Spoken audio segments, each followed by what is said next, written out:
ಗದಗ ಜಿಲ್ಲೆಯಲ್ಲಿ ಸಂಚರಿಸುತ್ತಿರುವ ಸರ್ಕಾರಿ ಬಸ್ಸುಗಳ ದುಸ್ಥಿತಿಯನ್ನು ನೋಡಿದರೆ ನಿಜಕ್ಕೂ ಆಶ್ಚರ್ಯವಾಗುತ್ತದೆ.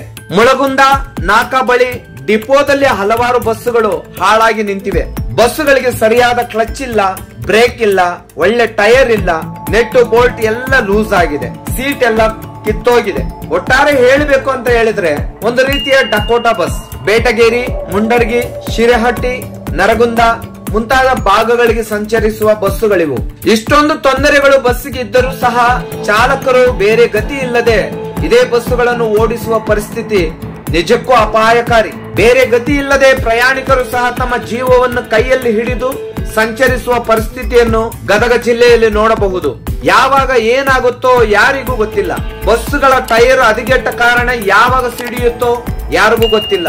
ಸರ್ಕಾರಿ ಬಸ್ಸುಗಳ ಪರಿಸ್ಥಿತಿ ಅಷ್ಟು ಹದಗೆಟ್ಟಿದೆ. ರೋಣ, ಗಜೇಂದ್ರಗಡ ಡಿಪೋದಲ್ಲಿ ಈ ರೀತಿಯ ಹಲವಾರು ಬಸ್ಸುಗಳು ಹಾಳಾಗಿ ರಿಪೇರಿಗಾಗಿ ನಿಂತಿರುವುದನ್ನು ನೋಡಬಹುದು. ಇದರ ಪರಿಣಾಮವಾಗಿ ಹಲವಾರು ಚಾಲಕರಿಗೆ ಕೆಲಸ ಇಲ್ಲ, ದಿನವಿಡೀ ಕೆಲಸಕ್ಕಾಗಿ ಕಾಯುತ್ತಿದ್ದಾರೆ. ಯಾರು ಸರಿಯಾದ ನಡವಳಿಕೆಯನ್ನು ಕೈಗೊಳ್ಳುತ್ತಿಲ್ಲ. ಸಾರಿಗೆ ಇಲಾಖೆಯವರು ಇದ್ದಾರೋ ಇಲ್ಲವೋ ಎಂಬ ಪ್ರಶ್ನೆ ಮೂಡುತ್ತದೆ.